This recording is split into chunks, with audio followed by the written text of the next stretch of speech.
gents. How's it going? Hope you're having a fan-fucking-tastic day. Sage here with another Fandom Empire video. And this time, we're introducing this guy over to my right on the screen, I believe it would be. He was the longtime co-host over at Star Wars Wastelands, good buddy of mine, and we're introducing his show, which right now, tentatively, the plan is to have one of these a week. It's Mondo with Mondo's Game of the Week. How's it going, man? Man, it's going really good. This is really exciting. A lot of cool stuff to do here. And, this is a great time to do this, right? There's a lot of people that are cooped up, locked up.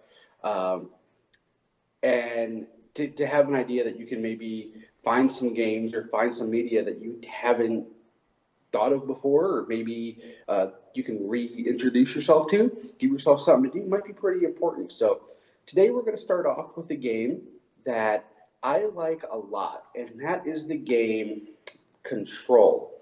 And as you can see here, this is the case for it. And Control is kind of a mind-bending sort of psychological thriller, third-person shooter experience that also integrates puzzles and almost kind of has an old-school Resident Evil effect to it. And why I say that is because if you remember in the original Resident Evil games and even the newer ones, uh, you would maybe come across doors and things like that that you can't get into yet. So you have to do back traveling throughout the mansion or the police station, depending on which of the original two you're talking about.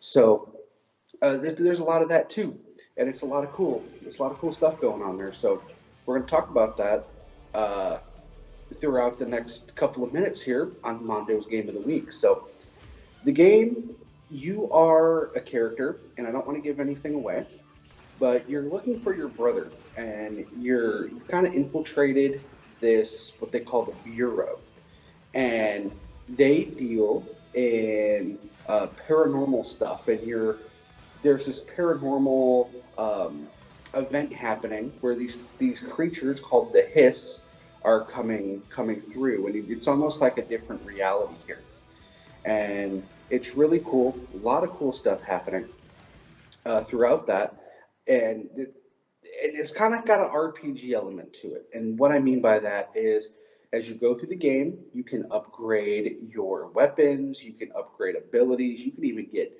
different abilities, and it's really cool. So it kind of bends not necessarily time, but it bends reality and it bends things like that. So it's super awesome, a lot of fun. It kind of reminds me of, and there was this game called Fracture on the Xbox 360 and PlayStation 3. I believe it was also on PC, where you kind of did some of the same stuff. So Remedy Games, they're also the masterminds behind the critically acclaimed Alan Wake, Quantum Break, which was on the Xbox One a couple years ago. And this game is kind of a love child between the two games.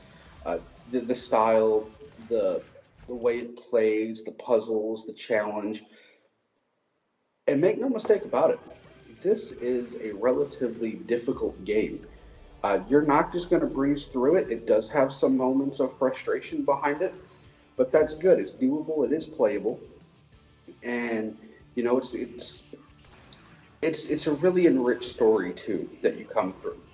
Now, this game is available on the Xbox One, as you saw it because the game case was an Xbox One case. It's also available on the PS4, and it's also available on PC. Now, something weird is it just had its first DLC launch, and this game's been out now for 6 months, 7 months, or something like that. And it just had its first DLC come out, and the DLC is exclusive right now on the PC and PS4, coming soon to the Xbox One. So I have to wait for that, but it does provide some cool backstory into part of the Bureau and part of the stuff that I recently mentioned.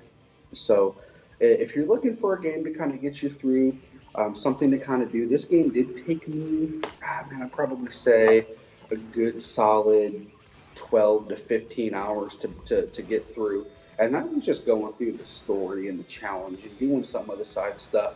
If you really wanted to complete this, you can probably sink a good 20, 30 hours into this game, I would reckon. Uh, Overall, really fun experience. Highly recommended. This is probably one of my favorite games so far to have come out of the last year, year and a half.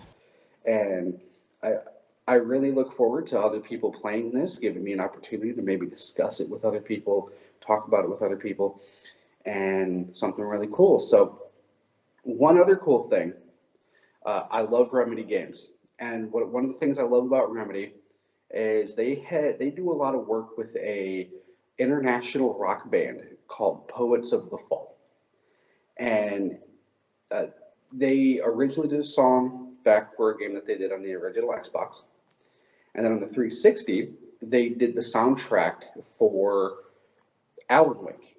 Okay, and they had a couple songs in that game, including a music video that actually had some of the likeness of the Alan Wake character. But in that game, they also created a fictitious band called Old Gods of Asgard. And throughout this game, you will actually come across a part where Old Gods of Asgard actually show up and will actually do that. And you might be able to hear it playing right now. This is a clip of me playing the game.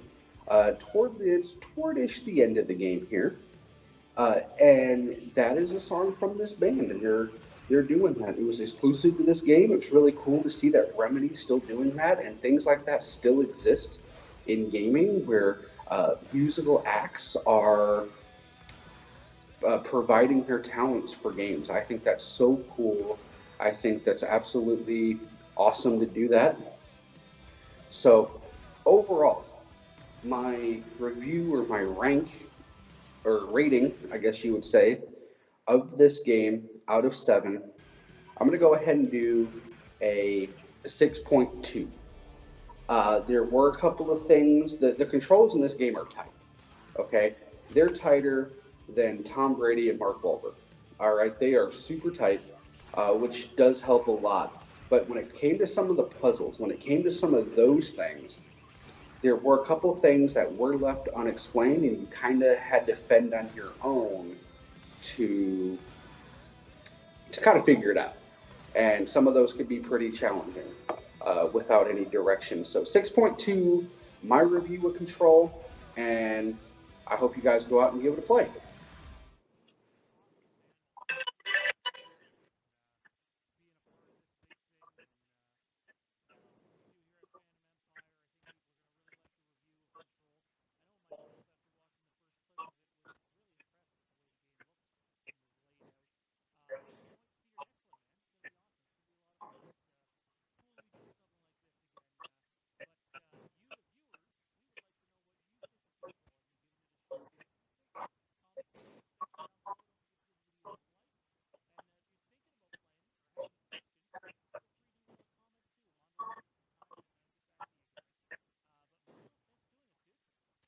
No problem. And I do want to add, all the platforms right now are doing their big spring sales, and Control, this game right here that we just talked about, is one of those games that is on sale on pretty much every platform currently. So you can maybe save a couple pennies too if you're trying to play it.